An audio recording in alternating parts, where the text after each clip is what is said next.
मैंने पहले फैट बढ़ाया अपना कि मेरा पेट शायद बढ़ जाए, जिसकी वजह से छुप जाए कि अगर शर्ट वर्ट्स में मेरा पेट दिखे।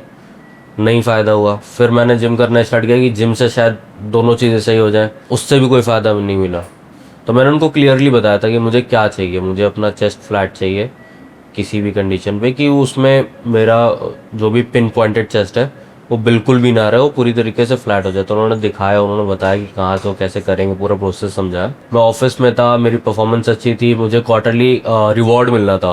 आई was the top 10 among the whole country. मेरे सामने नहीं, लेकिन हाँ पीठ पीछे जब उन्होंने बात करी मेरे बारे में फिजिकल अपीयरेंस को लेकर के, तो मुझे पता चल गई कि उन्होंने क्या बात करी या इसको कैसे रिवॉर्ड मिला होगा, या जो भी उन्होंने जो बोला वो मुझे समझ आया, जिसकी वजह से मेरा बहुत ज़्यादा मूड खराब हुआ था। और उसी के बाद मेरा दिमाग हुआ कि अब मैं करवाऊंगा इसको कैसे भी सही। आज हम अपने इन पेशेंट का वेसल लाइपोसक्शन के थ्रू ट्रीटमेंट करने जा रहे हैं। इनका कंसर्न था कि इनको काफ़ी लंबे समय से गायनेकोमेस्टिया की प्रॉब्लम थी, जिसमें चेस्ट उनका बिगर साइज़ का था और उसको छुपाने के लिए उन्होंने सब कुछ ट्राई किया था। पहले इन्होंने एक्सरसाइज की, बॉडी बनाई, बट कुछ फ़ायदा नहीं हुआ। फिर इन्होंने वेट गेन करने की कोशिश की।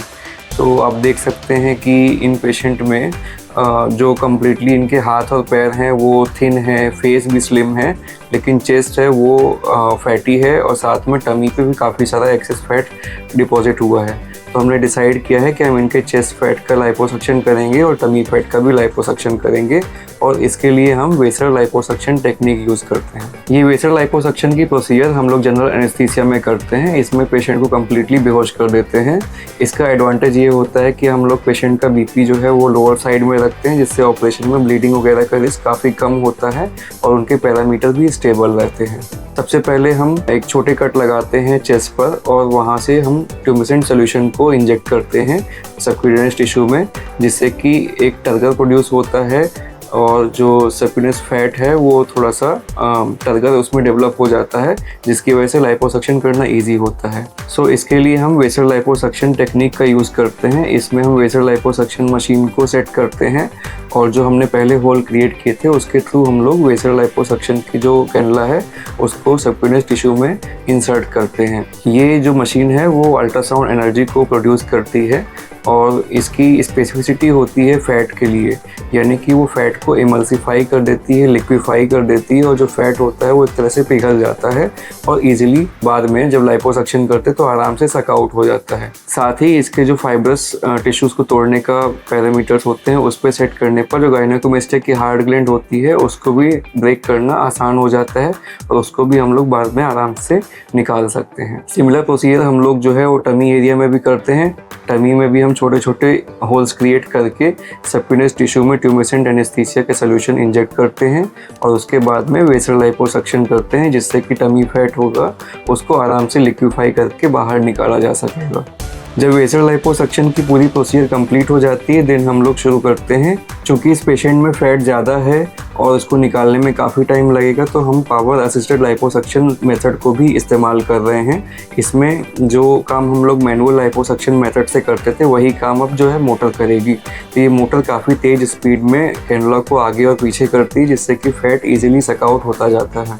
लाइपोसक्शन की ये पूरी प्रोसेस जो है वो -200 मिलीमीटर ऑफ मर्करी प्रेशर पे होती है। ये काफ़ी अच्छा प्रेशर होता है जिसमें कि आपका लिक्विफाइड फैट होगा वो ईजिली सकआउट हो जाता है। चूँकि वेसल लाइपोसक्शन हमने इस मेथड में पहले से किया था, तो वो जो वेसल लाइपोसक्शन मशीन होती है उससे हमारे जो नर्व्स हैं, वेसल्स हैं, वो इंजर होने से बच जाते हैं। और इसकी वजह से क्या होगा कि जब पोस्ट ऑपरेटिव पीरियड में लाइपोसक्शन के बाद हम पेशेंट को डिस्चार्ज करते हैं तो उस टाइम पर किसी भी तरह का हेमेटोमा, किसी भी तरह का सिरोमा या एकाइमोसिस, इस तरह की कॉम्प्लिकेशन जो होते हैं नहीं डेवलप होते हैं या फिर बहुत कम मामलों में ही डेवलप होते हैं। जैसा कि आप देख सकते हैं, चूँकि हमने वेसल लाइपोसक्शन टेक्निक को यूज़ किया है तो जो हमारे सक्शन मशीन है उसमें काफ़ी क्लियर फैट जो है सक्शन मशीन में आता है। नॉर्मली जब हम ट्रेडिशनल लाइपोसक्शन करते हैं तो काफ़ी अमाउंट में ब्लड भी कंटेनर में इकट्ठा होता है, लेकिन जब वेसल लाइपोसक्शन करते हैं तो कंटेनर में क्लियर फैट ही आता है, ब्लड बहुत कम अमाउंट में आता है। तो इसकी वजह से पेशेंट का हीमोग्लोबिन ड्रॉप होना या फिर ब्लड ट्रांसफ्यूजन करना ये सब तरह की भी प्रॉब्लम नहीं आती है। चेस्ट का लाइपोसक्शन करने के बाद जो गायनेकोमेस्टिया की ग्लैंड है वो काफ़ी हद तक श्रिंक हो जाती है, जिसको हम लोग सर्कम एरियोलर इंसिजन के थ्रू निकाल लेते हैं। ये सर्कम एरियोलर इंसिजन का निशान आमतौर पे बिल्कुल भी नहीं पड़ता है और अच्छे से हीलिंग हो जाती है।